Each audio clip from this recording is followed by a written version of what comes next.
번째, 조기 유학, 오는 학생들의 그 성격이라고 하나요? 여기 이제 적응 부분이 많이 나오는 것 같아요. 이제 이 조기 유학의 그 대상자들이 많다 보니까.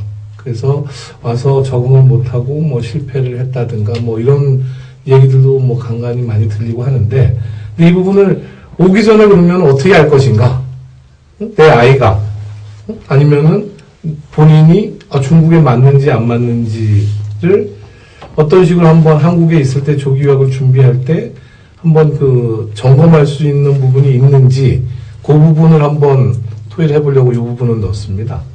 그래서 이런 부분이 언제 뭐 가능한지 준비 과정에서 조기 유학을 준비하는 과정에서 우리 아이는 뭐 미국이 맞다, 일본이 맞다, 뭐 유럽이 맞다, 중국이 맞다 이런 부분들을 그 고려 과정에서 한번 그 어떤 방법을 이용을 해서 아까 전에 우리 지은정 어머님 말씀처럼 한번 같이 오는 방법도 있을 수 있을 것이고 그런 부분 한번 경험 있으시면 한 말씀 부탁드리겠습니다. 우리 장홍석 대표님 한 말씀.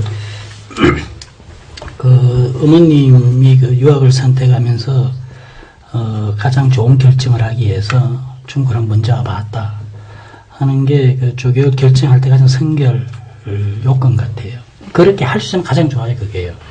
그 다음에 와보면은 대개 경우에 아이들이 나는 한국사 학교 다닐래 하고 아예 중국 유학을 딱 거부한 애들이 있어요. 그리고 이런 경우도 있어요. 보니까 유학 얘기는 안 하고 부모가 아이를 데리고 중국 여행을 왔는데 여행을 와서 유학을 결정하는 케이스들도 있더라고. 아이한테는 얘기하지 않고 우리 중국 한번 가보자. 근데 내가 중국을 뭐 좋아한다기보다 중국에 대해서 거부 반응이 없고 그러고 난 다음에 너 유학할래? 그랬더니 나 중국에서 공부할 거야 뭐 이런 케이스도 있어요. 그래서 내가 우리 아이가 중국 유학에 적합한 그런 뭐 성격이냐 아니면은 환경이냐 이런 부분은 쉽게 판단하기 어려워요. 단지 뭐냐면은 내가 두 학생 같은 경우 보면은 본인의 의지가 워낙 강한 친구들이 이런 경우는 꼭 조기 유학이 아니어도 한국에서도 성공할 애들이에요. 사실 북경대학교 다니면은. 그런데 한국에서 문제가 있는 학교 적응 못한 애들이 중국에 데려놓는다고 해서 잘 적응하기는 쉽지 않아요. 단 이런 경우는 있어요. 한국에서는 너무 아까 말씀하셨듯이 한국은 너무 선택기에도 좁고 그 다음에 놀아도 노는 것 같지 않게 노는 그런 케이스잖아요. 그런데 중국은 그렇지 않아요. 그렇기 때문에 와보니까 한국에서는 얘가 잠재 능력이 굉장히 뛰어난 애인데 늘 쫓기는 삶 속에 살다 보니까 자기가 갖고 있는 능력을 발휘하지 못한 애들이 있어요. 그런 애들은 여유를 좀 주면은 발휘하거든요. 그런 애들 중에는 조기유학이 딱 맞지요. 그게 미국이 되든 중국이 되든 특히 중국은 그런 애들한테 맞아요. 왜냐면은 여기는 사람이 많고 기회가 많다 보니까 우리말로 이렇게 쫓기듯이 공부를 안 시키거든.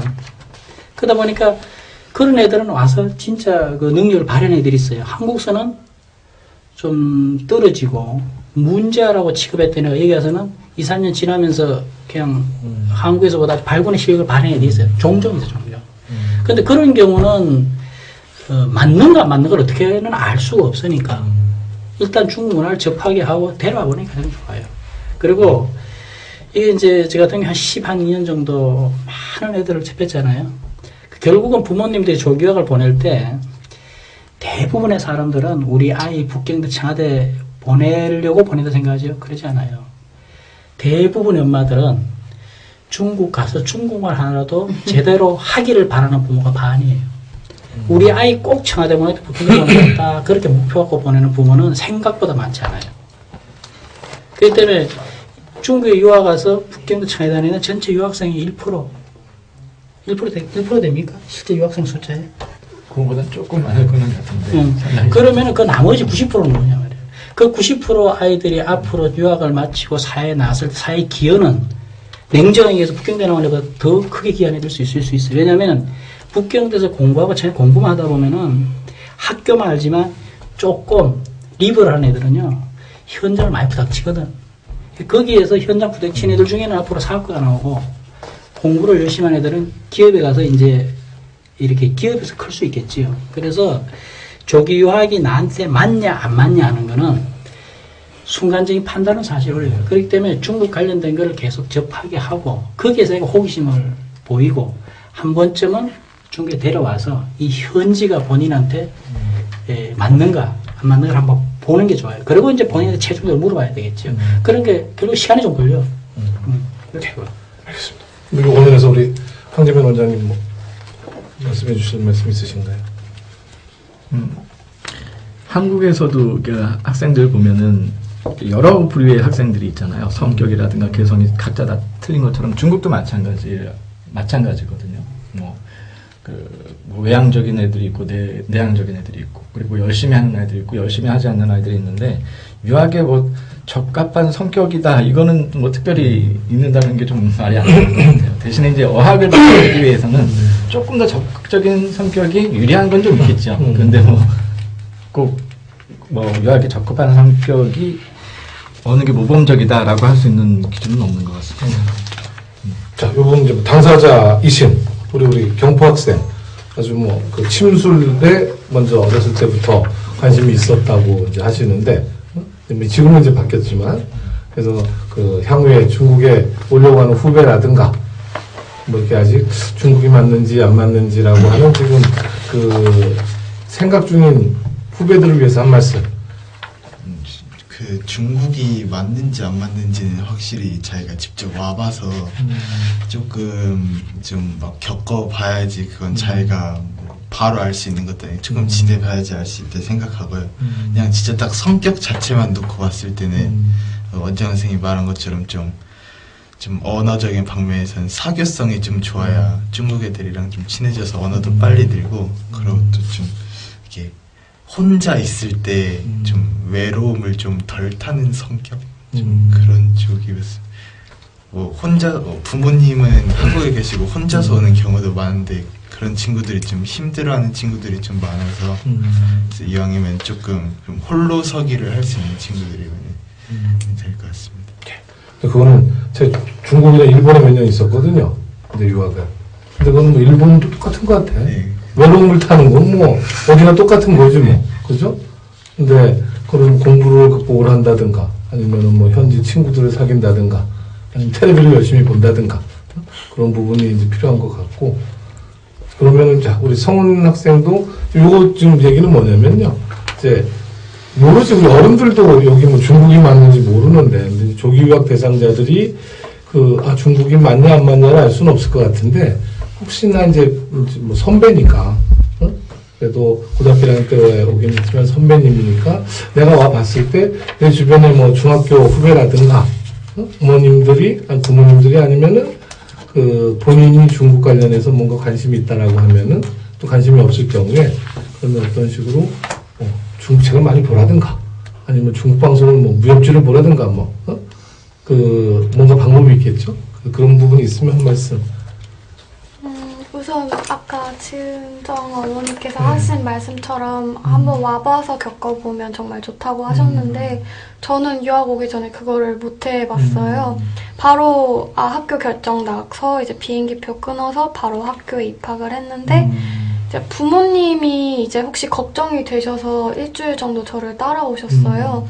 근데 그 일주일 동안 저는 학교에서 수업을 하고 부모님은 관광을 하셨는데 그 일주일이 정말 저한테는 지옥 같았어요. 말이 하나도 안 통하는데 거기에서 아무도 모르는데 떨어져 있어서 이제 굉장히 많이 힘들어해서 부모님한테 이제 일주일 뒤에 관광을 끝나시고 가시려고 하는데 제가 따라가면 안 되겠냐, 유학 포기하고 싶다 이렇게 얘기를 했는데 부모님이 이렇게 말씀하시더라고요. 네가 이렇게 포기할 거면 뭐하러 여기까지 왔냐고, 네가 결정한 거니까 네가 매듭을 지어라 이렇게 말씀을 하시더라고요.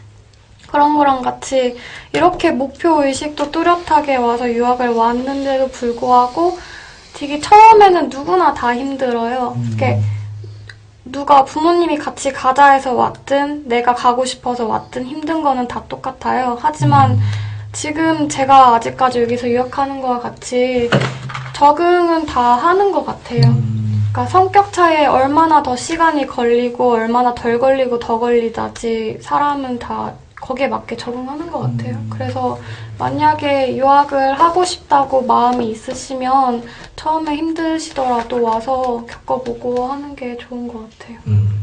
알겠습니다. 자, 우리 지원정님도 한 말씀 뭐. 저도 별로 드릴 말씀은 없고요. 예. 이건 정말 이 성격이 적합한 사람은 없는 것 같고요.